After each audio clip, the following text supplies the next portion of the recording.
What's up, everybody? Welcome back to Raw Minds, podcast on men's mental health, where we shatter the silence, try to break the stigma. My name's Anthony. And I'm Eric. And I'm sick. And we Oh. are Raw Minds. Sorry, man. Did I mess you up? Baby. No. I just, that was a sympathy. Yeah, I am sick. I've been definitely sick. It's that time of year. Yeah, man. I had the flu hardcore, man. I didn't get out of bed for like 2 days. I was so done. At least I had my daughter, man. She was great. Getting me things. Both of my kids are sick. Yeah. They're at their mothers, wiping boogers all over the wall and coughing everywhere, so it's all good. That's awesome. Gotta love that shit. Yeah, man. And it's been a crazy weather storm for you too. Yeah. We today it's like everything's fucking covered in ice today. But well, I think it was last week when I was telling you there's a place just up north from me. They got 140 centimeters of snow. That's 55 inches of snow in like 24 hours. They shut the whole fucking town down. Like, it was crazy. That's wild. That's a lot of definitely didn't snow, hit us though. That is a lot of fucking snow. Talk about a snow day. Yeah, man. Don't even get me. We could do a whole episode on snow days now. My kids get snow days if they think it's gonna snow. Like, their bus won't come. Really? Yeah. Like, I wouldn't be surprised if there's one tomorrow. Like, I'm not even joking. And it's not supposed to rain till like 6 o'clock tomorrow night, but they'll probably have a snow day. What the hell?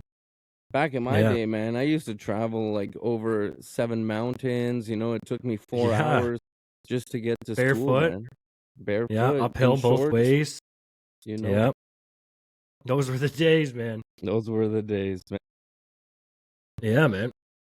But we're getting busy, eh?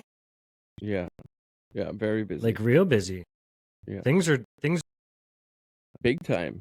We got some good surprises coming up, definitely. Yeah, man. Got some great guests. We've had some great guests. We've got some great guests lined up. I'm super excited about all of them. Super stoked for the ones that we've had. I'm surprised at how much work is in the background. You know what I mean? Like, how much work you and I actually do in the background. Like, definitely. It's not like we just jump on here on Monday nights and film and then call her a day. Like, we're on here Monday nights. We're on the phone every day. Yeah. Wednesday nights, we're doing interviews. We're emailing people all the time. Like, I love it, man. I love it. Coming up with ideas. But, yeah. Trying to figure out some different avenues we could go. Definitely. Networking with people. Even working. Well, even just the videos too, man. Working on the videos, trying to get those out, trying to get clips out. Yeah, we're putting in work. It's a lot of work. Proud of us. Or what is it? Yeah, not man. Proud, but grateful. Is it great? No, gratitude. Grateful, yeah. Gratitude, grateful. Yeah, man. Yeah. But if all the listeners could do us a solid and just give us a follow on all our social media at Raw Minds Podcast. And also, if you could subscribe on YouTube, that would be great too, because we're really trying to push to YouTube now.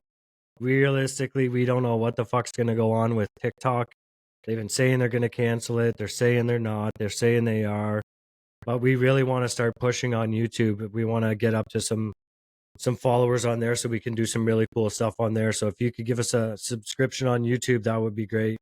And also leave us a review, guys. Like, your opinion matters to us. It's valuable. Like, this is, as much as this is for us and like therapy for us, like, we do it for you guys too, right? So if you could just leave us some feedback on any platform, that would be awesome.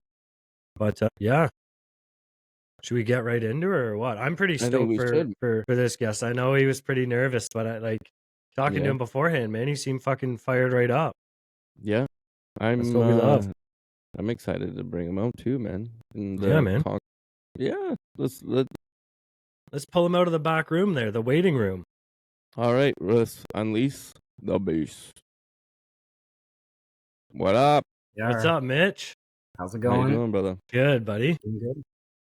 I just want to say, first off, Mitch, we appreciate you reaching out, man, and that's honorable to come out here and tell your little part in this huge fucking story we live in, right? So yeah, man, we appreciate it.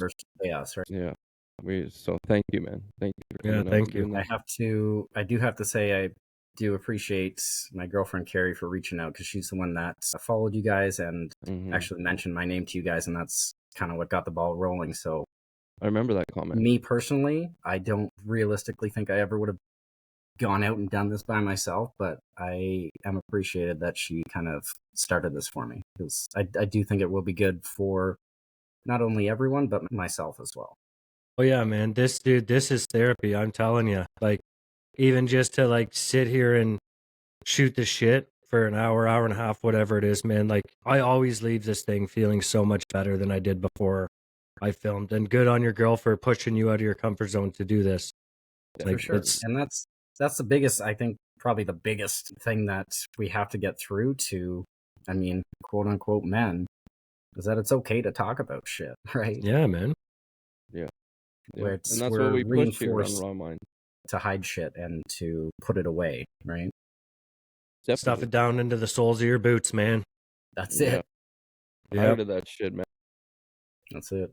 But on that note, why don't you tell us a little bit about you and where your story kicks off? For sure. We'll just open fucking Pandora's box and let's get her. Yeah, baby.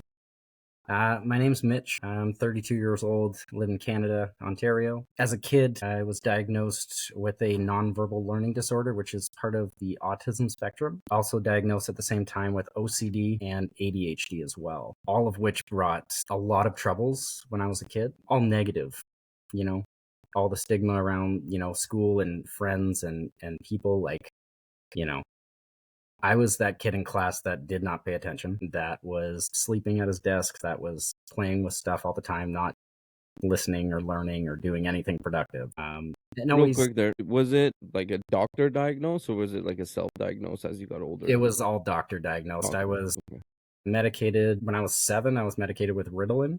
Yeah. That didn't go over well. It just gave me lots of stomach pains and kind of too focused. Ritalin, if anyone's ever tried it, it is like, it's heavy. It is. It's like Ritalin like a form of meth? It's in the family of methamphetamine. Yeah. It's like, honestly, like a real review with me right now, taking like a normal like 20 milligram of Ritalin is like 60% of the way there to taking a hit of methamphetamine. That's good. Feed it to the kids. Feed it to the kids. No, and that's the first choice. Yeah. For kids is Ritalin. 100%. Yeah, it's insane. It's not good, but that's the thing. So what, if I could just ask you a quick question, because my brother has ADHD and he has this weird, my brother's always been this kid because we're the same age. He's 7 months younger than me because I was adopted at birth. But he's always had this weird fucking superpower of like being able to convince people to do shit that's not a good idea. Like he could talk, like, man, we used to own a business together, and I remember he would like talk to customers and they would be like, that's too much money. And then he would talk them into us doing more work for twice as much money. And as I'm sitting there listening to him, I'm like, this is great. And then we get in the truck and I'm like, this is fucking terrible for them. What the fuck did you just do? And like, he used to get us in shit all the time because he would tell me something and then like coerce me into thinking it was a good idea. But anyways, that's a little bit of a tangent. But my question is, like, I remember when we were in school, they did like a whole bunch of different shit with him to try to get him to focus. They had like films that they would put over the paper so that he could focus on the paper better. Like, and give him special glasses and all this stuff. I got taken out of class. Like I got put in rooms. Like I went to like a separate room that was just like, you open the door and it was a table and 2 chairs and I sat there with the teacher. Yeah, my brother had that too.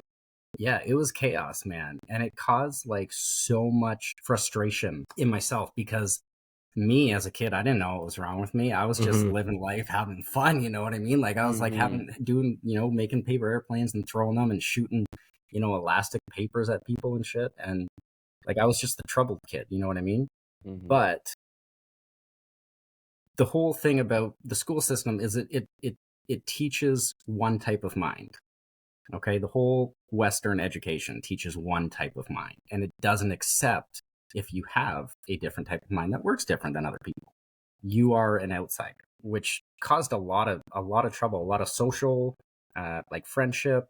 I think that's where my anxiety and depression into my teenage years kind of came from, was growing up being different, being told I'm different, being told I'm a problem. My third grade teacher told me, like, straight up, she's like, "You're a problem." And I was like, "Yeah, you tell me that, I guess I am." You know what I mean? And that's just it reinforced it in my brain that I'm a problem. You know what I mean? And that's how I grew up. And that's what you thought. Yeah, because they keep on putting it in your head and in your Yeah, head, and then they drill eventually it you're into just you, gonna right? think that, right? It's kind of like, I guess, like the army kind of does, right? But not in that sense, right? They probably break you down, and then they train you to be what you want, right? They apply that until Well, that's you live and I breathe it. guess. I guess the thing. So you talked about it was your brother that had ADHD, and it kind Yeah. of sounded like he was kind of like a manipulator in a sense. And like Mhm. I find a lot of people with ADHD have that power to. I don't like the word manipulate, because manipulate is like inherently a bad thing, Yeah. but A persuader. like a silent persuader. Yeah. Putting seeds in people's minds that they don't know are there, and then you get them to say shit that you wanted them to say, even though you didn't tell them to. Mhm. It's crazy, but it's part of ADHD. Is like my mind, anyone's mind with ADHD, is running nonstop. So like in my head all day, even right now while we're having this conversation, I'm fully here talking to you guys, enjoying Mhm. this, but I'm having a different conversation in my head. Like there's just shit, like fireworks going off, right? So I'm always Mhm. thinking about stuff, and it gets into the situation where, you know, along with what happened as I was a kid, I kind of grew up an outsider. I grew up without friends, spending more and more time alone, more time in my head, and I think that's where a lot of my issues kind of stem from, is that I got lost in my head just thinking about shit, not being able to socially be available to everyone or anyone for that matter. So I kind of grew up alone in my head thinking all these crazy thoughts, and you really kind of develop skills, you know what I mean? Mhm. Mhm. You're like beating yourself up pretty much. You're fighting yourself 100%. in your head. Yeah. It's the voices in your head is just, you suck, go die. That's just my Yeah. reality. Yeah. It's what you live with. Yeah. I I I I can relate, definitely, man. Yeah, I man. can relate. At one point I used to be fat in elementary school, and I used to get made fun of all the time, Mm-hmm. Oh, for and sure. then it kills your self-esteem. Then I would never want to go to the swimming pool with the people, because I don't want to wear a shirt, but I want to go shirtless. It just makes you feel bad, right? So like, It's definitely, man. I don't know, like it's really different. Like, nowadays, like I have two kids. I have a 12-year-old daughter and a 9-year-old son. And like I just see how they interact with classmates and friends and stuff, and it's so much different. Like they are, to a point, they're a lot nicer, and they're a lot more understanding of things. Like as a kid, like we used to be like, everyone around us just used to be dicks. They used, like, the main Mhm. thing to do as a kid was to make fun of people. That was Yeah. just the thing to do. You know what I mean? But Well, nowadays, even it's like, girls, man. If a girl's making fun of you and bugging you and and beating you up or whatever, it means they like you. well, That was yeah, the there's thing that. back in But the like, day, I just, now, what I mean, right? like guys to guys and stuff. It was just always Yeah. about like, how do I make him feel sad? You know what I mean? Like, I don't know. Yeah, definitely. Yeah, I think too, like I say this all the time, like generationally, like so much has changed, because I'm the same age as you. So much has changed since you and I were kids. And Oh, it's a especially with completely the different world. accessibility too, right? So like even the teachers, they have more accessibility into information, Mhm. like in regards to ADHD, right? Like where they didn't have that. Like we were that last weird generation where there was Mhm. internet, you could use it, but it wasn't so common as it is now. We were like that Well, weird transitional generation. So same thing, man. Like when I was in public school, like we were shitheads. Like I was a mhm. shithead to other kids, right? That's just Mhm. how guys were. They were shitheads. Like I remember we'd have a substitute teacher and we'd all turn into fucking idiots for the whole day. Yeah, yeah. Mhm. You know what I Mhm. mean? But like Those were now, the same, best days. yeah. But now even same with me. Like I have a 9-year-old daughter and a 6-year-old son, and the way that I interact with them is not how my father interacted with me. You know what I mean? Mm. Like I make sure my kids know that I love them. I knew Oh, that for my sure. dad loved me, but he never told me. You know what I mean? Because it's a different generation, right? So like everything is like changing so fucking fast. Like Christ, before our kids even have kids, it's going to be a whole different thing in the schools. Absolutely. I feel like Absolutely. we had to like earn our, well, for me anyways, my parents' respect. You know what I mean? Mhm. I had to earn it. I had Well, to, yeah, 100%. you know, back in the day. That was a tough thing, you My- know, trying to live up and trying to do all these things. You know, I don't know. It was just, it was But I a think hard time, there was a man. shift between when we were kids, it was like that, to where I had my daughter when I was 19, right? So I was still young, Hmm. and I grew up in a home where like my parents did not understand mental health. They did Yeah. not understand me. They didn't know Yeah. how to deal with me at all. Like they like I was the youngest of three, and I think they were just done. I think I broke them, honestly. I think I broke my parents. And like, not that I want to say they gave up, because like my parents, like, honest to God, they love me. I know they do. They love me to death. Okay. But they kind of ran out of options of what do I do? How do I help this kid? Like, you know what I mean? Hmm. And that's why when I had my daughter and then my son, who is very ADHD, instead of ignoring it and just leaving me to live my life like my parents did, which ended up getting me in tons of trouble, tons of bad choices and consequences and everything. But I think I'm too real with my kids to a fault, where I tell them the truth about everything. You know, even the bad things, that like some things you're like, you probably shouldn't tell your kids that. But I'm like, they need to know the truth. They need to know what reality actually is. Like, I don't lie to my kids.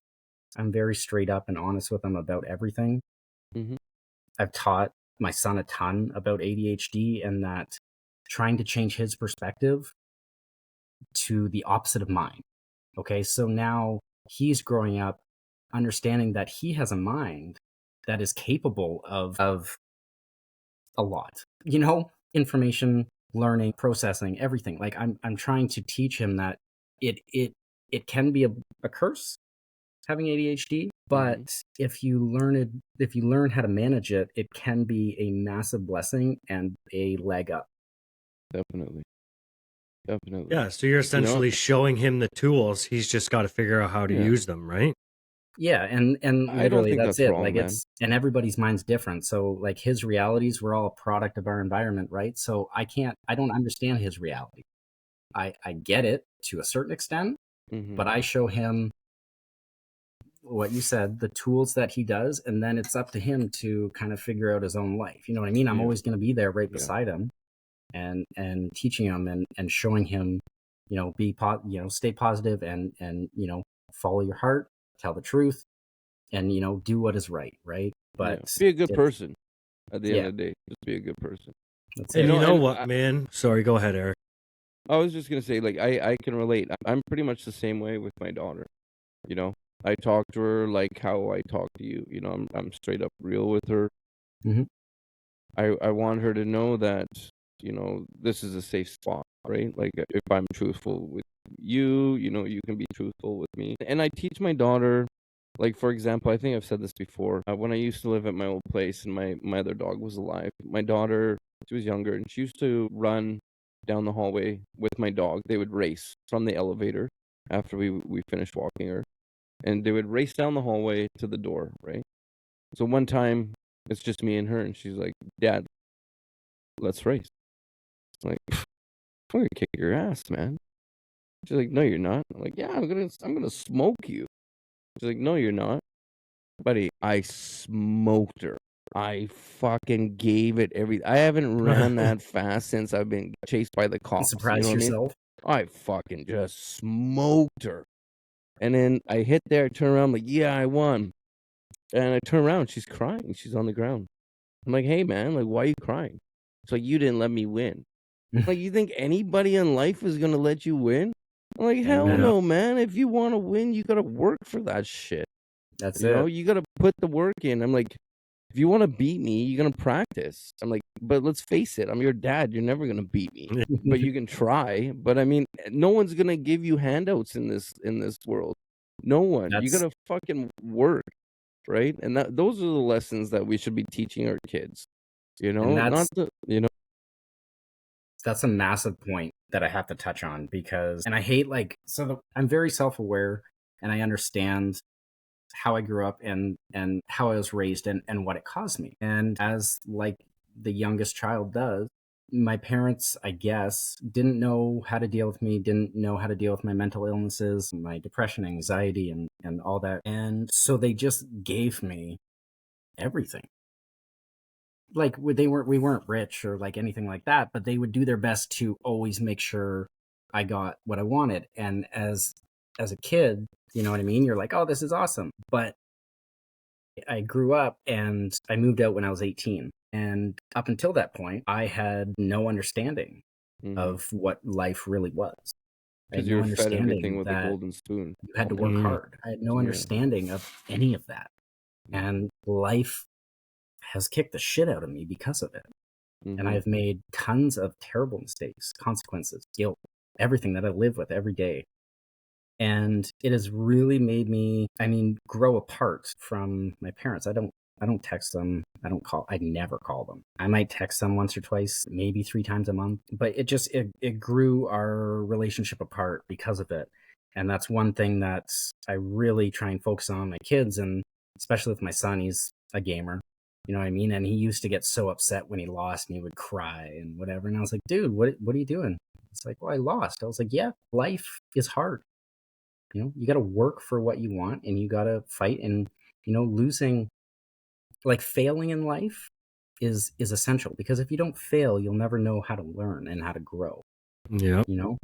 And so that's a massive point and it's hard because it's like for my life, it's like my life is an absolute shambles right now. But what I'm able to do is take that, filter it, not pass my trauma and hate and all of that onto my kids. It's turn it a 180. This is what I went through. This is what you don't want to go through. This is how to avoid it. And this is what you want to focus on.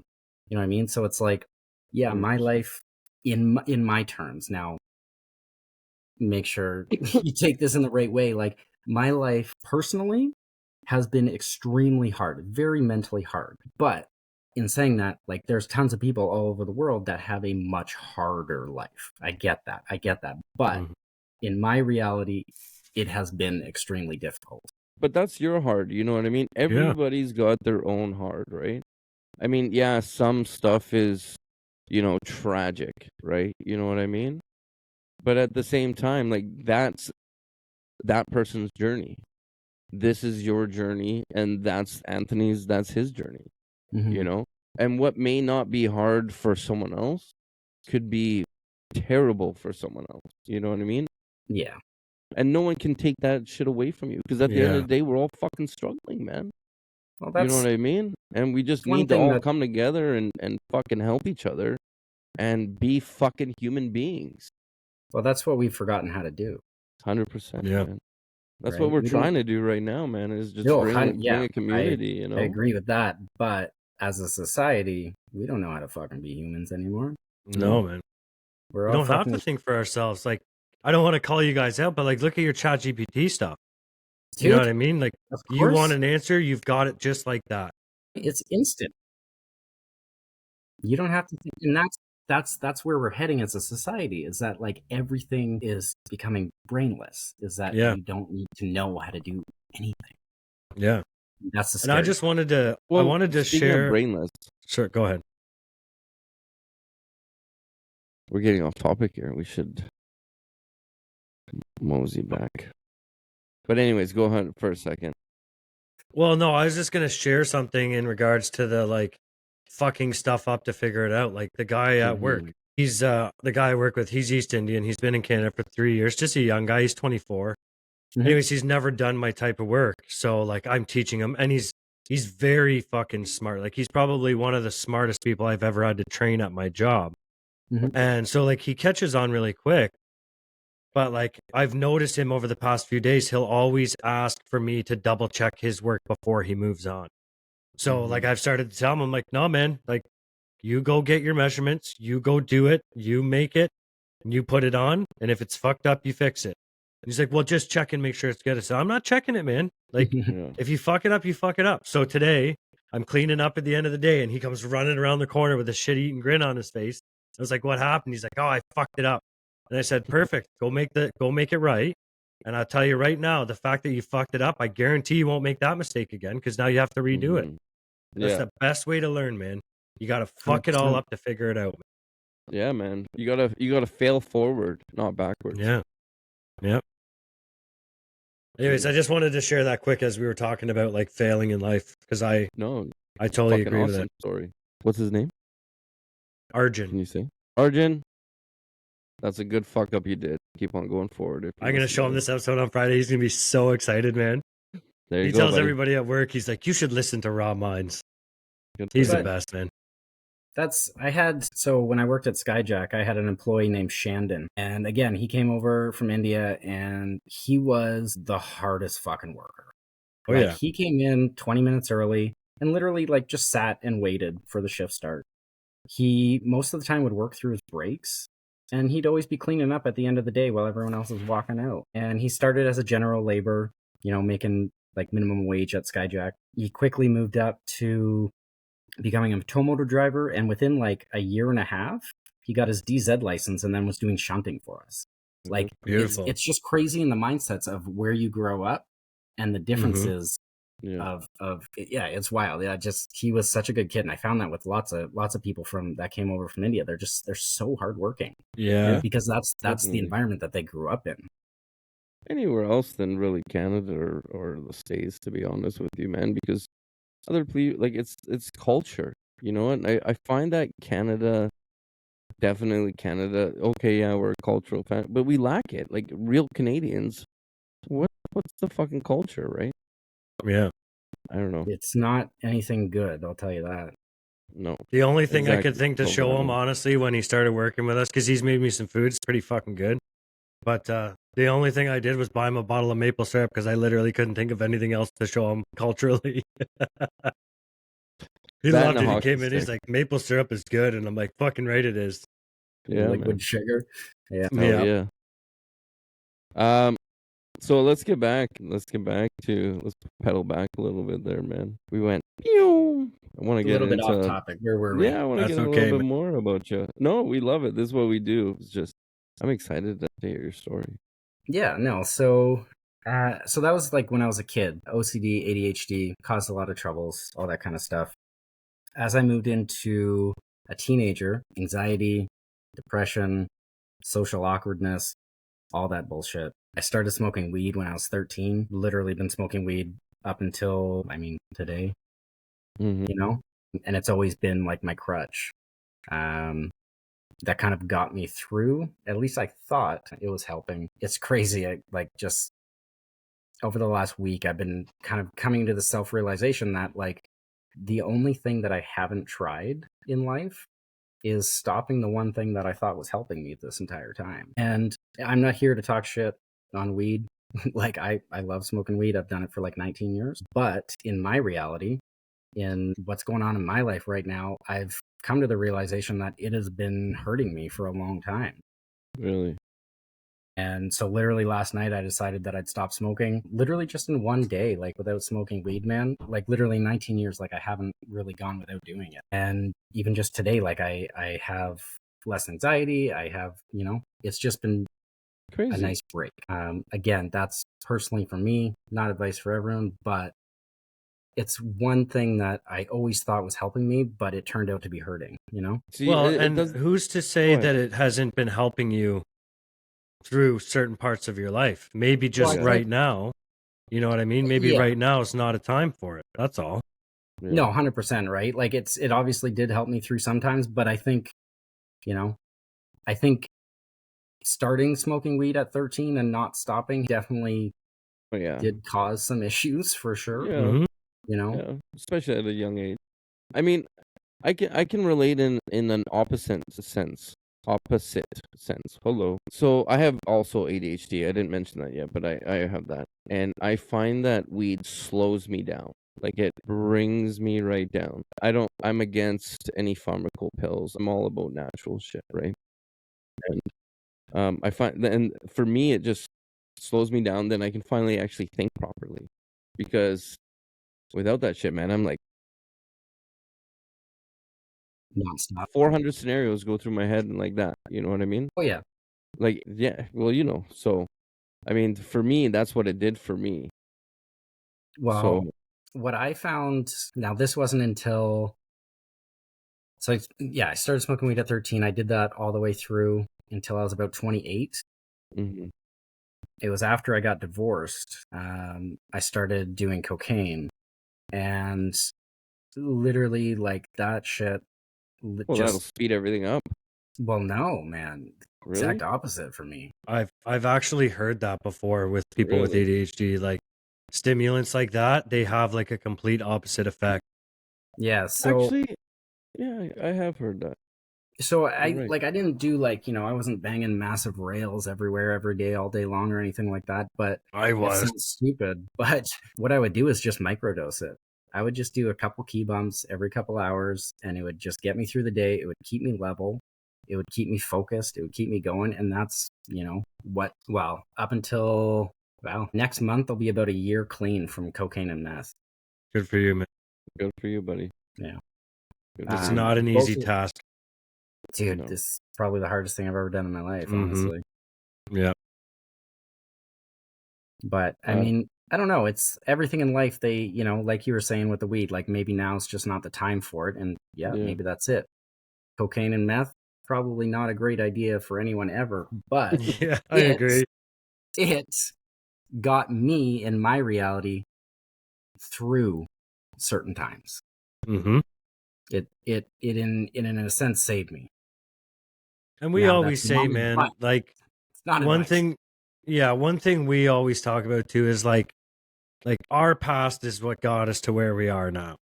You know what I mean? Like Yeah. as wild as it is to actually think this, but like who's to say that there's one fucking key bump that you did do that led you here, and if you didn't do that, it wouldn't have led you here.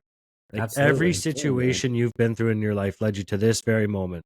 So when it comes to like our past and stuff, same thing, man. I did a lot of cocaine all the time.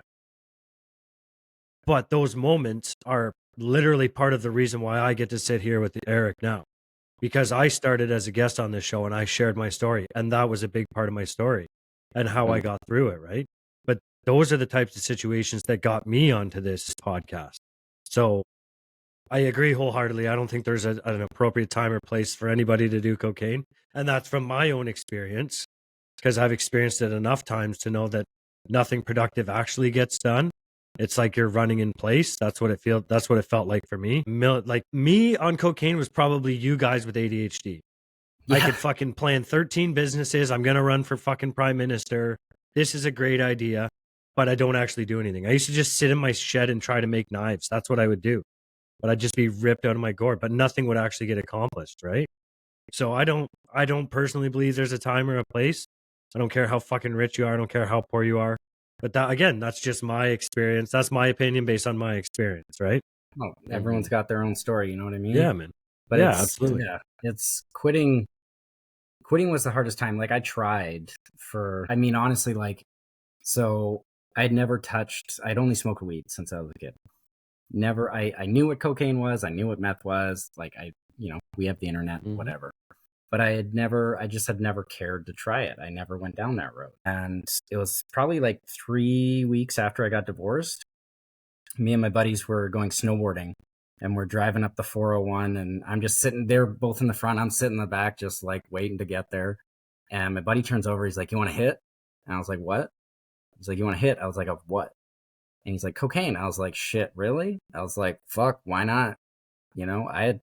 I was at the bottom of cavern. Yeah, I did not care about anything that I did at all. I was like, absolutely, I'll have a hit. And I literally said, and this is how stupid I am. Like I literally took a hit. I took a line, and I was like, this is my new life. Those were the first words out of my life because it felt so good. And I'm not endorsing it by any means, but it's just the fact of the reality of what it was and what it did to my mind. To slow down the voices, to let me see. It was reality. your crutch. It was your crutch. I mean? It was the medicine that you needed at that moment in time to make everything else disappear. Yeah. Pretty much. Well, that's what it was. After I got divorced, it was how do I make everything in reality not exist anymore? Yeah. Drugs. Yeah. And that was the next 5 years of my life. I tried I think I tried every time I went to the dealer to quit for 5 years, and I just never did. I just bought more, you know what I mean? Mm-hmm. But it actually ended, sorry, I'm just thinking of how to say this. So I've Oh, had you're good, man. 2 suicide attempts that ended me in, have you guys ever heard of Homewood? I've heard of Homewood, yep, because there's a rehab there. It's like a mental institution, psych ward, rehabilitation center. It's Yep. one of the best in Ontario. So I've been there twice. Once for 3 days on just like a Form 1, and then once for a month, actually. Was that a 30-day drug program? No, The it wasn't second even one? a drug program. It was literally Oh, really? just like, so I'll get into why I got there. But so I had tried to quit. I went to, I blank on the name. It's like NA, Narcotics Yep. Anonymous. Yep. And that I couldn't handle. I went there, I tried, I made it through a couple meetings. The first 3 meetings, I went high on cocaine because I just couldn't. I want to go, but I can't go without not doing it. You know what I mean? So I was Yep. trying to get help, but like going high, I was trying. But eventually Listen, I man, stopped going. from someone who goes to meetings all the time, you're not the first person to come high to a meeting, and you sure as shit. If anybody knows, Anthony knows, man. Oh yeah, man, I see that This is stuff his all the forte, time, buddy. It's man. all good, man. Yeah. So I left my last meeting, and I got out of there, and I was like, you know what? I just need to go hard right now. It was at a time where I didn't have a job, just kind of making money on the side, doing whatever. I was like, I haven't been on a bender in a while. So I bought an ounce of cocaine, and I did it over 3 days. Not sleeping, not eating for 3 days, just banged out like 8, 9, 10 grams a day. And at the end of the 3rd day when I was out, I was completely out of my mind. Just fucking lost. You in like psychosis, like full on psychosis? Yeah. And what I did was I took a blade that I have and I shoved it in my jugular. Didn't know what I was doing. I like all of a sudden I had a knife in my neck. And I was sitting on my computer and I was like, what the fuck did I just do? And I was like, do I pull it out? What do I do? So I literally drove to the hospital and just fucking bleeding. With the knife in your neck? Yeah, like it was like don't get me wrong, it was a fucking tiny knife, but like still a fucking knife. You still drove to the hospital with a fucking knife in your neck. Dude, I was so fucking high. I was like, this isn't real. Like there's no way I just did that. But I should probably go to the hospital. I know enough to do that. And I literally walked in the waiting room, man, and the look of sheer terror on everybody in the waiting room was like, oh fuck, this guy's going first. You know what I mean? Like, great, I'm here for another nice going, asshole. You had to stab yourself in the neck, asshole. So I looked over at the triage nurse and she just looked up and just the biggest eyes. She came out, grabbed me, sat me down, and then I was in ER, like surgery and shit for the next day and a half. Got me to come to, and they then took a police car over to Homewood for the next month. I was gonna say that would it's not court mandated, but it was like mandated that you go. Yeah. I did a 7-day stint for overdosing when I was 16. In the old psych ward where they got no mirrors, no toasters. I just sat in my room and did Sudokus all day. No utensils, nothing. Yeah. It's somewhere I never want to go again. Yeah, it's awful. It's awful. I think the worst part of it was, and I hate bringing this up, but I think there is like a little bit of, I don't know, trauma behind it. So I got taken there. So while I was at the hospital for that day and a half, nobody, like even my mom, like nobody came to see me, see if I was okay. Like they knew I was there. They just never came to see me.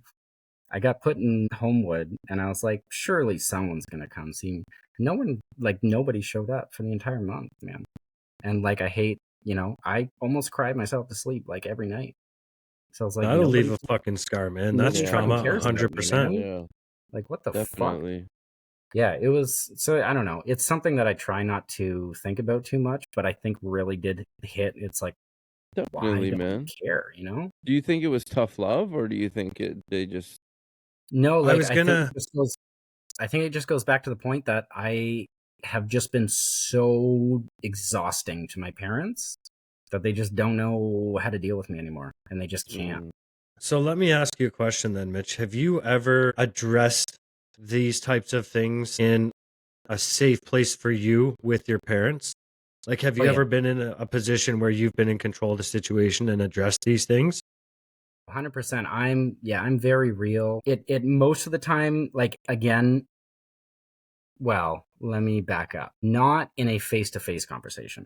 Again, because I don't see my parents, I don't call them, but I text. And most of the conversations end by my mom just not responding anymore. Because she doesn't know what to say. So what would you be like? This is kind of a heavy duty fucking question. And if you don't want to answer it, feel free not to answer it. Mhm. But what if you could have that conversation face to face with, say you could sit in a room with all the people that you feel you need answers from. Do you feel like their answers would give you enough closure? Or do you feel like you've done enough work on yourself that you're okay with who you are, that you don't need that closure or validation from them? I don't give a fuck about their opinion or what they think. It doesn't bother me. You know, they're my family. You know, I care about them, you know, but I don't have a relationship with any of them. And would you say it's based off of the way they handle things, obviously? It's a product of our environment. It's what I grew up in. We grew apart, you know. My brother and sister were not a fan of me smoking weed starting at such a young age. So, okay, one thing to mention. My family's very Christian. I was going to ask if they were religious. Very religious. I am not religious by any means. And we don't What, see you eye weren't to one eye. of those cocaine Christians? No. No. Honestly, I think I can contribute. No. Anyway, I'm not religious for my own reasons. It's just what it is. And we don't see eye to eye on that. And I got sick of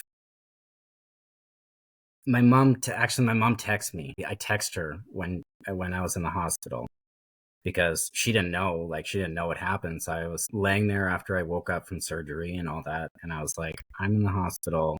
I went on a bender, put a knife in my neck. I'm okay, I'm alive, whatever.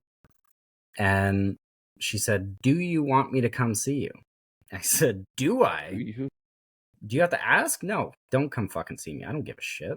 So I told her, "Don't." I was like, if you have to ask if you want to go see your son after he just tried to kill himself, you're not doing a very good fucking job. And I'm sorry, that's just reality. You know? If my son or daughter said that to me, I would be flying there. Yeah. You know? And it's just things like that have happened just to show me that, like, you don't give a shit, you know? And I'm sorry, buddy. what was the second part I was going to say? Oh, yeah. And she'd always just say, well, I'll keep you in my prayers. I'll keep you in this. And I was like, you have been saying this since I was 10 years old. And in my reality, your prayers have done fuck all. I knew What you were have gonna you say done? that. You've never came to see me. You've never asked me how I'm doing. You just say you're going to pray for me. I don't give a fuck about your prayers. I want you to talk to me like I'm your child. You know? And See, I think that's what that's I the don't part that really understand, broke. man. I think that's the part that really broke their relationship. And it's like, if all you're going to do is pray for me, get the fuck out of my life. Yeah. See, I mean, that's what I don't understand is like a lot of people, I'll pray for you, I'll pray for you. But I mean, like, how far can that really go, man? Like, why don't you just show up? You know? Just show up. Forget about the praying. Just show up. My biggest thing about religion is I think it's just all based off fear. A lot of it is, yeah. Like, can we not? I don't want to really touch into that stuff. I don't want to go into religion and whatever. I don't want to. And I'm not hating on it by any means. I respect everyone for what they do. Again, this is my reality. It's what I do. I don't hate on anyone, but I think my parents are so scared of not knowing the depth of my reality that they resort to, I'm going to pray for you, everything's going to be okay, and that's just what they do. And that's Well, maybe probably the that's all they best know. way they know. Yeah, the best way they know how to handle it, I think right? it's the only way they know how. Yeah. I mean, And it's like, unfortunate that that's what it is. But well, it's true, man. I mean, like, that's the way the old ways was, right? Mhm. You know what I mean? Just push it down. Oh, they'll figure it out. You know, scratch You know, knees. Ah, fuck, who cares? You know what I mean? Like, if I was bleeding in my house as a child, who cares? It's just Eric. Fuck, don't Mhm. worry, he's fine. My sister's bleeding. No, you end of the know, world. yeah. But that's what it was, man. That was reality back then. You Yeah. know, you're a guy. Yeah, fuck, who cares? You're fine. Don't worry about it. Scratch knees, not a big deal. laugh it So off. that's that's the biggest thing that, I mean, men really need to realize, is that it's just so, if you look at statistics for men, I mean, like, look at the suicide rates between men and women, and all this kind Mhm. of shit. It's just because as men we're forced to push everything down, to put it away, to act like we're Mhm. tough. And I think it has a lot to do with my time in psychedelics Mhm. that has made me really open my mind and understand it's like, that's bullshit. I don't, I Mhm. personally don't care to be a quote unquote man. It doesn't bother me. I don't give a Yeah. fuck, because I'm me, and Well, it's whatever. society, right? They try to control you, put you in what category you should be. You know what I mean? And that's what it is. I mean, you got these magazines, especially same thing with women. You know, you have to be this skinny with this size boobs and this and that. You know, exactly programming, right? That's all it is, man. Yeah. You know, and society Well, is programming. I mean, yeah. Well, even I saw there's a video of Shia LaBeouf. He's in recovery, Mhm. and he's been on a podcast with the guy who plays the Punisher. I can never remember his Oh, I fucking know. name. Yeah. But I'm not sure. he asked the question, like, what is a man? And like, how does a boy become a man? Like, is it when you get your driver's license? Is it when you have a kid?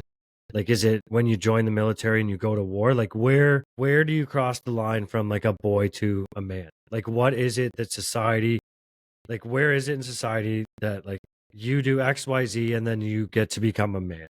Right? Like, there is no thing, but I think like as men, like being a man is so contingent on like what you can provide and what your purpose is. Mm-hmm. You know what I mean? And that's what society says. That's not what I'm saying a man is, but that's what society is saying. Like, if you can't provide, then like you're not a man, right? But like I said, it is society, right? Like that's the definition of a man. My definition Yeah. of a man is completely irrelevant to what society says.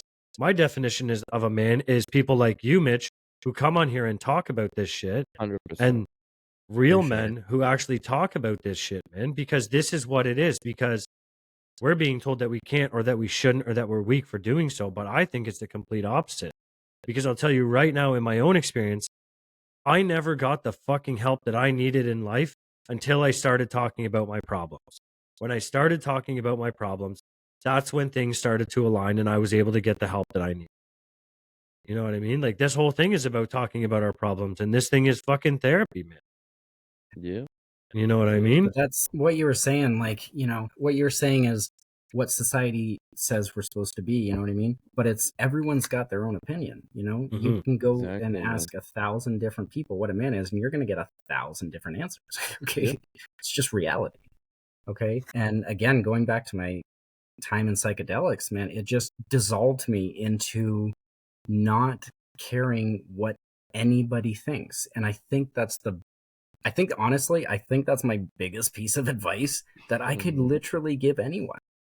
Okay? No one's opinion is better than yours. No one's, your opinion, your reality, what makes sense in your head is what's right.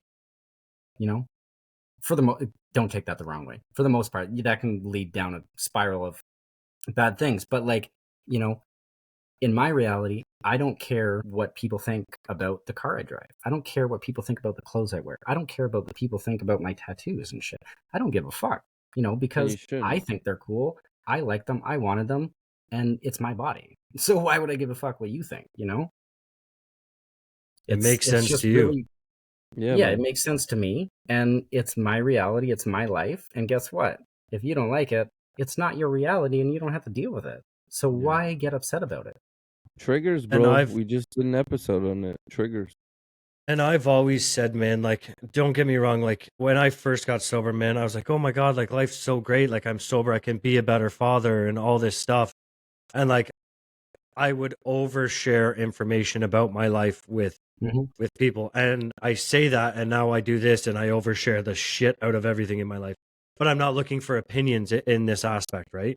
But when I first got sober, I would go to 20 different people and ask for their opinion because I valued so many people's opinions.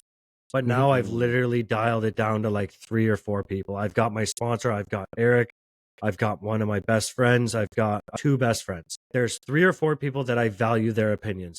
Outside of that, I could give 2 fucks what you think. Yeah, Because the reality is the advice or the opinion you're going to give me is based off of your life experiences. exactly.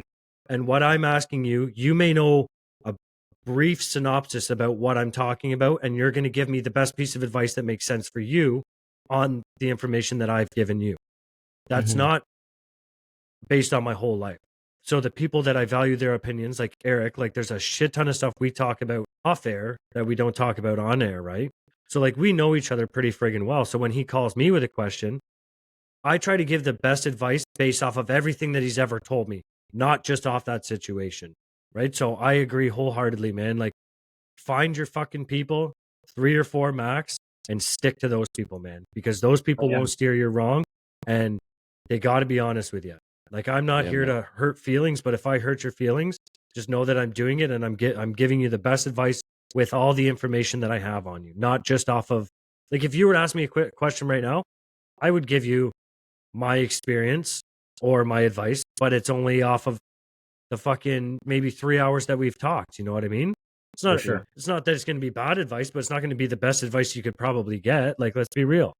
No, 100%. And a lot of it too is really diving into your own mind and understanding and digging into every cavern of your mind and understanding yourself before going out and looking for others too. Because like if you don't understand yourself, how can you value other people's opinion and put them into your reality and have it make sense, you know? Can I It's just be that the and- asshole for a second? Yeah. I have to say too, this is what I think. Like, I carry a fucking invisible can of fucking gasoline with me everywhere. Because it's okay to fucking burn bridges. It really is okay to burn bridges, you know? And I mean, you gotta fucking burn that bridge to get that fucking toxic shit out of your life. Fucking light that motherfucker up, man, and roast some marshmallows on that bitch. You know what I mean? And I have to say that it's true. A lot of people say don't burn bridge. I mean, I get business bridges, like with business and stuff. Definitely, I like to keep those. You know, I like to. You know, that's the difference. Yeah. But when it comes to other things, man, fuck it, man. I've You know? definitely burnt many bridges. Yeah, To but very I mean, but important healthy people at ways. companies. You know what I mean?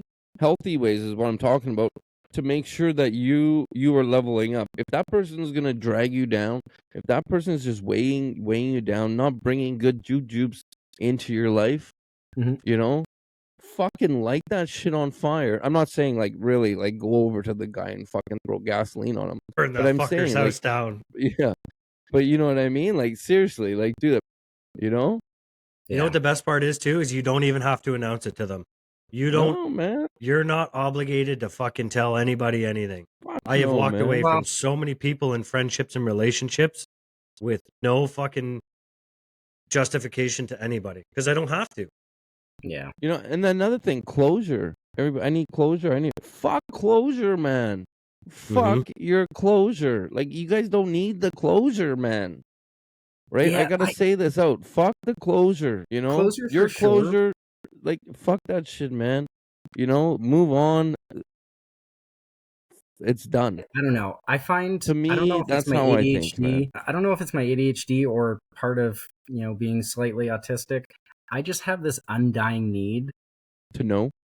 to have everything fair, and to put people in their place when they need to be put in place. Mitch, this life isn't fair, buddy. No, of course it's not. No, I know it's not fair, but my mind has this undying need that it needs No. to be fair, and that's where I struggle. That's fair. That's fair. Would you say it like? Can you give us an example? Yeah. So I got fired from Skyjack. Well, I kind of walked out, but I was pretty much fired. I won't mention any names or anything, but at the time I was a supervisor of the warehouse and shipping materials, all the production lines, stuff like that for all the tow motor drivers. And every night we'd have a meeting with every manager and every supervisor, like all the top level people in the plant. And, you know, we would bust our ass 10, 12 hours a day, 6 days a week. We would give our everything. And all we would get in return is shit. Why isn't this done? Why aren't you doing this quick? Why is this like this? Blah, blah, blah, blah. And you just get shit every fucking day. And, you know, as you would, and I did this job for many years. So I, you know, just dealt with it. I just took it all in. I'll do better. And I pushed as hard as I could. And so this was maybe a couple months after I got divorced. I was doing drugs. I was not in a good place. Someone high up walked in the room and just started picking on me, like right away. And just started going off on me. And I would try and respond and tell them what we're doing. And they were just like hitting me like over and over and over. Just pressing all your buttons. Yeah. And so again, this is every supervisor, every manager in the plant. And I stood up and I was like, what the fuck is wrong with you? You're not even taking a second to listen to me, the problems that I'm having, and you're doing nothing to address the issues that I brought up to you. And I walked over and I mic dropped my employee card on her desk and I walked out. That's pretty good, man. I'd have to say. And that concluded my decade of hard work at Skyjack. You know what, man? You did better than me, I'll have to admit, because I was a bodyman. I went to college, I guess you want to call it, whatever the fuck it is, but it's to be a bodyman. And I was working at a place, and same thing. This guy, he's part owner, actually. He was pretty racist, man, this Chinese guy.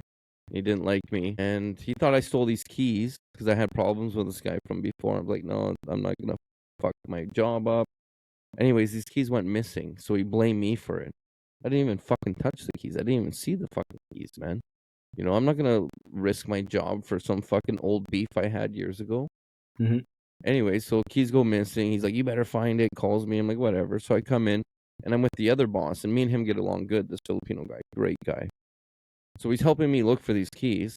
He finds the keys underneath the fucking filing cabinet, or behind the filing cabinet, because they fell off the wall, and they were behind there.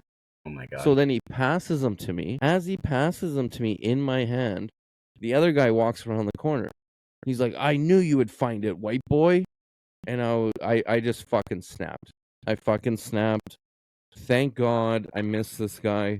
I turned, I grabbed my fucking body hammer, I whipped it at his head, missed him by 2 feet. Thank fucking God. So then he's like, you're fired. I'm like, I fucking quit. I want my check now. I want my fucking check now. He's like, you'll get it tomorrow, come back tomorrow or something like that. I don't remember. I'm like, but I was pushing. I'm like, no, I want it fucking now. I'm like, I'll be back in an hour. I better have my fucking check. I leave. I come back. This guy's got my check. Not only do I have my check, but he added 2 extra days on there. And he's like, you know, nice. You actually seem like a really nice guy. I'm sorry it didn't work out, but maybe in the future you can come back and work for us. I was like, fuck that. Took my check and I bounced out of there. But so I could have fucked my whole life up there by 2 feet. 2 fucking feet, man. So I understand. I'm just trying to relate. Yeah, I understand, man. But, you know, at the same time, what Anthony, you were saying earlier, like, I don't, like, I have done a lot of bad choices. And I say bad choices because I'm 100% at fault for them. I don't blame anyone for me. I chose to do those actions, you know? But at the same point, as bad as it is, as the situations they've gotten to me in, I don't live with any regrets because everything in my life has gotten me to where I am right now. Fucking rights it has. And right now I'm 32. Yeah. I'm clean from drugs. I don't take prescription medications anymore. I'm actively trying to quit smoking weed, which is going okay, and I feel a lot clearer. And I still have a hell of a lot way to go to get out of the fucking forest, I'll tell you that. But from 3 years ago to today, completely different person, Yeah, you know? man. Good for And you, buddy. I don't know, it's hard. It's a lot. I don't really know what to chalk it up to, man. It's been a whole life of mind searching and figuring out what's good, what's bad, choices, trying and failing and learning and growing. And it's tough. Like, man, mental health is not for the faint of heart, man, but You're growing, it's bro. That's it, though, man. yeah. That's growing. You know what I Yeah. mean? You're going through the emotions, the feels, the whatever it is that you're going through, right? Like I'm just not like in general, like tomorrow, the next day, in a year, 10 years from now, right? These are the things that you need to go through in order to grow to become the person that you are. I mean, you will Absolutely. always be that person, but you're always leveling up. You know what I mean? It's always making yourself better. Doing good things to make yourself better. You have, like I said, you fail forward, right? You have to Well, fail like, forward in order to everything is a lesson. It's just a matter of trying to find that in order to make yourself better. I'm very passionate yeah. about this And because it I think is, that's man. I think the one thing that's we've designed and cultured our kids, or grown them up in our school system, is that it's you can't fail. You know what I mean? Like, it's Yeah, bad to fail. Mm-hmm. And it's yeah, like, everybody in life is different, okay? Even like every single person in this entire world lives in a different reality than you. You know, 100%. we all Yeah, have the same blue sky and blah blah blah blah blah, but our minds are all completely different. All 8 yeah, billion of us. They're all slightly different. Okay? And everybody has their own talents, and everybody has their own things they're good at and bad at.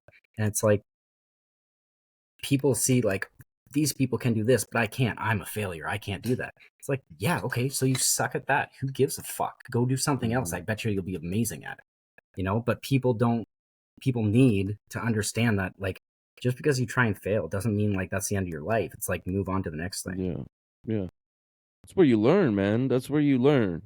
Like, do you think of, like, a lot of these, like, wealthy and famous people, you know, how many times did it take for them to get there? A lot of them failed so many times. How many interviews Mhm. did they go that they didn't get the job? It's like this. It's like riding a bike, and I've said this before. You didn't hop on a bike and, like, just learn how to ride a bike, or you Yeah. didn't hop on a bike, fall one time, and say, "Fuck this, I'm never gonna ride a bike again." You fucking picked up that bike every single time, and you went. And yeah, okay, maybe you made 10 feet and then fell. Next time you made 20 feet and fell. Mhm. Next time you're fucking doing wheelies down the street blindfolded, man, with one foot. You know what I mean? Like, it's a matter of just picking yourself up and keep on giving her. Yeah. Well, Real and failure is when you don't stand back up. That's real failure. Denzel Washington had he has like a thing on you, like a motivational speech. What do you call those things where they speak at colleges? Yeah, man. I have Fucking no idea. Huh? There's a yeah, it's like the fucking word college they for it. go to, Oh, right? like TED Talks? No, it's No. like they go to the school that they went to, and they Yeah. for Oh, like okay. graduation, and they have a big Yeah. speech. Matthew McConaughey's one is crazy. Yeah. So He's in really good. Denzel Washington's, he says, like, nobody talks about the failures that got them to where they are. Like, and he Mhm. talks about how Thomas Edison tried like 99 times, and on the 100th attempt, he created the light bulb. But nobody Mhm. talks about the 99 times that it took him to get to the light bulb. They just talk about him getting to the light bulb.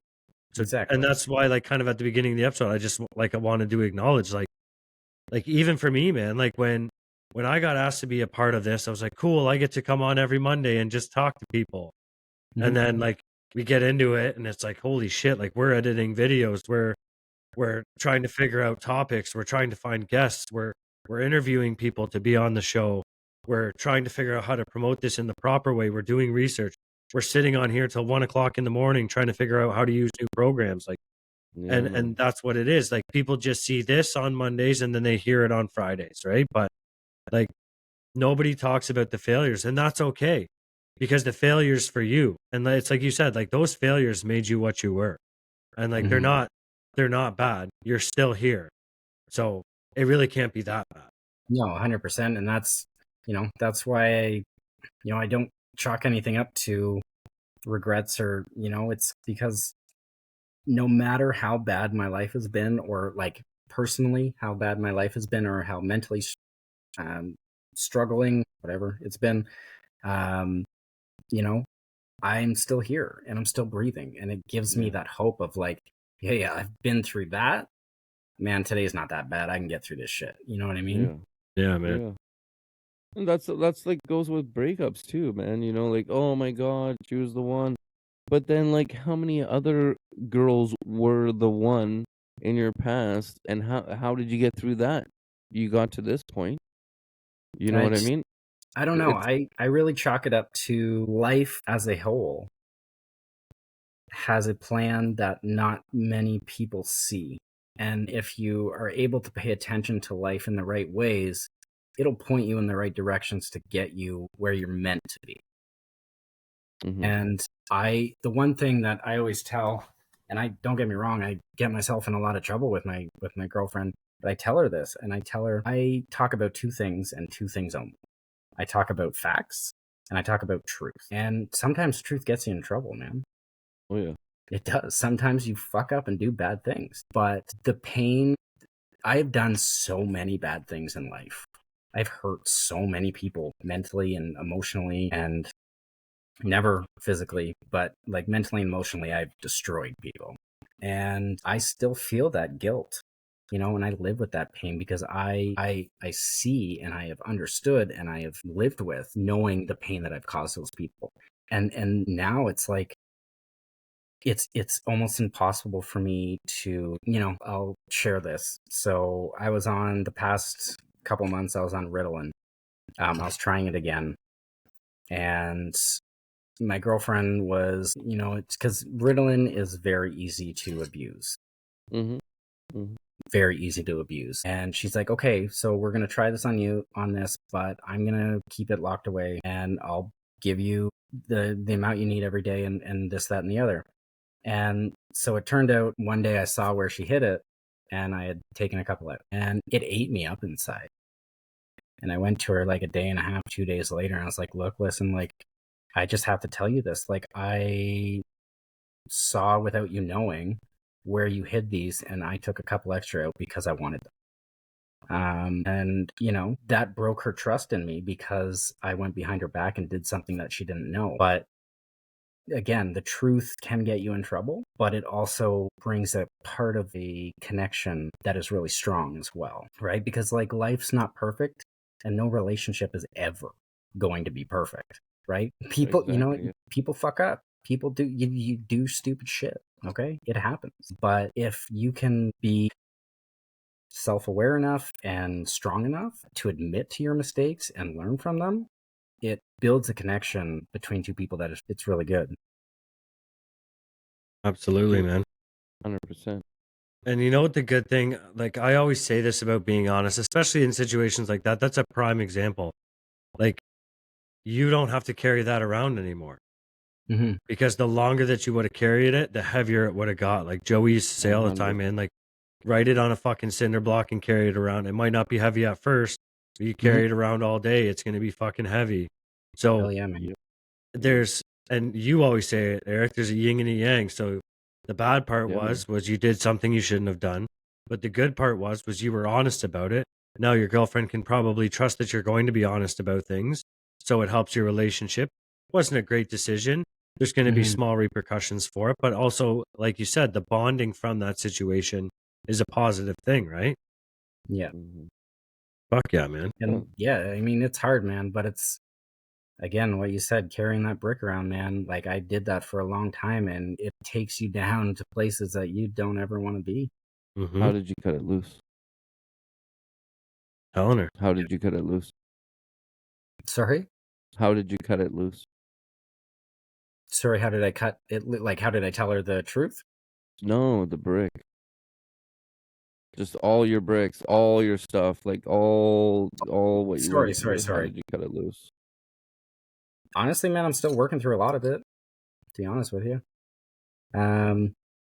Like I'm slowly, I'm slowly mending and creating a, like, I don't even know what to call it, like with my ex-wife, because we have kids together, right? Like I want a just like a good foundation, so our kids know that, they have two parents that love each other. They're not together anymore, but they're both there to look after them and keep them safe and everything. And, some stuff, a lot of stuff, you can't really, there's some stuff that I've done in the past that I don't have contact with those people anymore, and I can't make amends or do anything like that. And it's some stuff you honestly, man, you just over time learn to live with and understand, and just understand, how bad it was, and just know that you can't do that again. And the pain you feel from it helps you to stay away from situations like that again, and it kind of helps you get over it. Yeah, definitely. You don't want to feel that pain anymore, man. It hurts. Why would you want to feel that pain? So you got to do what you got to do. And that's like even counseling for me, that it was counseling. That and coloring books, man. I got a brand new one here, so I haven't even Nice. touched it yet. Sorry, Jess. Yeah, it's a long road, but it's, I always just say, just if you're open and honest and truthful, it's, life will point you in the right direction. Definitely, man. Truthful to yourself, that is. Absolutely. You got to be truthful. That's the most important. First and Truthful. foremost, yeah. And then hold yourself accountability too. I gotta say, Mitch, I really appreciate Mhm. your insight on perspective. Like, I thought of this when you were talking earlier too, and I guess you could call it an analogy. Like you were saying, like everybody's perspective is a little bit different, right? And like we're all under the same blue sky. But like even to go as deep as if us three stood in a line and all looked up at the same spot in the fucking sky, we would be looking at the same spot, but we would all be seeing it from a slightly different angle. Nobody is ever going to see exactly what I see at that time. Nobody's ever going to see exactly what you see at I that like time. that. Yeah. That's dope. Yeah. That's So I just want to say, man, I really appreciate your level of understanding and on perspective and the way that you've taken charge. I wanted to say that earlier, how you've kind of taken charge of all the good and the bad in your life and kind of made it your bitch, honestly. Yeah. You know? yeah, you did. Like literally, that's what I gathered. You've made it your bitch. Well, honestly, I think I've lived my entire. It was just a 180, man. I've lived my entire life with life treating me like a bitch, and I was like, fuck this shit, man. Mm-hmm. It was just a time and a place where, I don't know, man. Stars aligned, and I said, fuck this. I need to do something. I need to make things better. I need to push harder. I need to, like, I thought I knew how to work hard and everything, but it's like mental, like the mental work I've done on myself is the hardest work I've ever done in my life. Way harder than any job I've ever had, way harder than anything. And it's like a lifelong process, man. Like I'm not the end. I'm not even close to the end. We got a long way to go. So I have a question for both of you then. Did you guys have like a moment where like this thing kind of started, like the healing journey? We'll just call it the healing journey.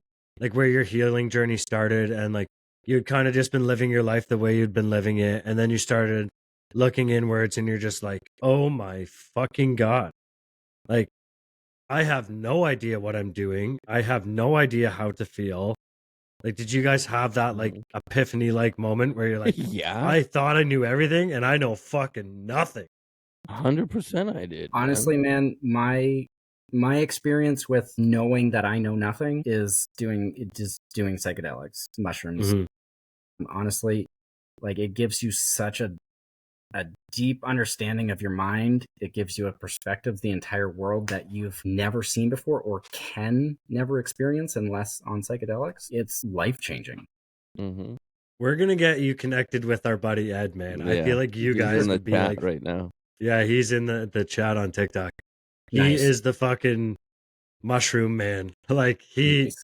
you guys would have great, like, wild. I would love to be a fly on the wall for your guys' conversations. Because it would be so fucking cool, man. You know so what? hard, We'll man, do those. That's what we'll do, and we'll just secretly record them. Yeah. Just like hit the record button. Everyone's like, "Why is it counting down?" Don't look It's at like, that. just Close keep your talking. eyes. Yeah. I think there's just such a bad, like, I think it's the media that really destroyed mushrooms. And the Yeah. government, the media and the government destroy mushrooms for Because everybody. they don't make You know what I money mean? off of it, man. Mhm. It's big Of pharma course. companies, man. You know what I I mean? know. They rather do that. I've said this before. Okay, so heart medicine, the same company that makes heart medicine Makes is weed killer. also, yeah, weed killer. Yeah. Remember, was it? I told you that. Remember, we talked about that the first time we talked, and it Yeah. was on the weed killers, dandelions, and dandelions is the best thing for your heart. Man, It is the best dandelion thing. tea? Are you kidding me? Dandelion tea is the Don't best get me thing wrong, for I've your never heart. tried it, but I know Yeah. I know the benefits of it. Yeah. Dandelion tea is the best thing for your heart. And the same company that makes heart pills also has a weed killer with dandelions right on the fucking bottle. Well, Well, you know It's what the pharma, problem bro. with mushrooms is too? You can What? grow the fucking things in your closet. So how does the Yeah. government monetize it? Because if they want to monetize it, they have to make it legal. But Well, then you can grow them in your closet. think They're the hard though. The benefits. spores, man, they're hard. I think you just may have said it. I think the benefits of mushrooms for mental health would take a massive percentage because see what my perspective, and again, this is my opinion. It doesn't mean anything to anyone. This is my reality. If you don't like it, don't listen to it. But There it is. in my reality, the government runs the pharmaceutical company, okay? And the pharmaceutical company is a $1 billion a year business, okay? And how do you maintain a $1 billion a year business? Returning customers. And I was how just do gonna say you that. get returning customers? By not healing them, Yeah. by giving them Band-Aid medications. Placebo Okay, pills, the government doesn't want to heal you. They want to mend you, but keep you coming back. Mend you just enough that you think that what they're giving you is doing a better job than Yeah, it actually all is. they're giving you is fucking poison. Yeah, exactly. It's garbage, man. Yeah. Anyway, that's my perspective. No, you're good. Yeah. So, Well, Mitch, I have a question that I always like to ask at the end of the episode. Sure. I don't know if you've listened before, so it's kind of a little bit of a blindside question, but it's really not that big of a deal. I'll just be straight up and honest before you ask me the question. I haven't watched a full video because I don't have any social media at all. That's okay, man. That's okay. you're okay. So it was my Man. girlfriend that showed me you guys, but yeah, go ahead. No, you're good. What's your message to the world in one sentence? Jeez, I should have thought about this. We love this one. I'm I gonna fucked take up the last half a one. second to think about this. You take your time, man. Yeah, man. You know what we need? We need the fucking ding, ding, ding, ding. We need that Yeah. song. Honestly, maybe I don't know, it might be over a sentence, but honestly, the only thing that my mind keeps coming back to is telling the truth and being honest with yourself, because nobody knows you better than yourself. And if you're being true to yourself, you will never lead yourself in the wrong direction. Overall, you may get yourself in some dips and valleys, but when you're following your heart and when you're following what you truly believe is right, I personally believe that is the direction of your life was meant to go. Beautiful. Drop that motherfucking microphone, buddy. That was fucking dope. 100%. Hell bro. yeah. Eric, why Yeah. don't you take us home tonight, buddy? I'll take us home. Okay, Yeah, sick boy man. as it is. Let's do this. Yeah. Mitch, thank you, man. Thank you. Thank you for reaching Appreciate it. out and then disappearing and then coming back. We appreciate you for showing up. We love that, man. Honestly, we were so excited to have you on and tell your story after that you sent and that conversation we had, man. So, you know, Yeah, no, this we're is- proud of you. We know that you're still going through your journey. I mean, we're always going through our journey, but I mean, you know, you're taking the right steps, man, and Raw Minds has your motherfucking back, brother. You know, Love so it. we're proud of you and we're honored to have you come to our show, reach out to us. You know, it takes strength. That's real strength right there, man. So Yeah. This has and been amazing. thank I you. appreciate you guys, what you guys are doing. Honestly, it's something that needs to be done. And I commend you guys for that. So thank you. We just gave you the microphone tonight, buddy. That was it. Yeah. Tonight was about you, man. You did a fucking amazing job. Hell yeah, Appreciate you it, did. guys. Hell yeah. Well, I'll let you guys close out. Again, thank you for having me. And I hope you guys stay in contact. Thanks, man. Absolutely, man. All right. You take it easy, brother. So, on that note, it's been a gooder. I liked it. I had a good time. Yeah, man. That was a great conversation. Very good. So, yeah, why don't you be like Mitch and hit us up on rawmindspodcast@gmail.com. Reach out. Even if you want to just say, hey, that's it. Just send a hey. Whatever you want to do, man. I mean, we appreciate anything. Comment on our videos. Like Anthony said before, we'd like to start pushing YouTube. We just hit 100 subscribers. So everybody, I forgot to say that.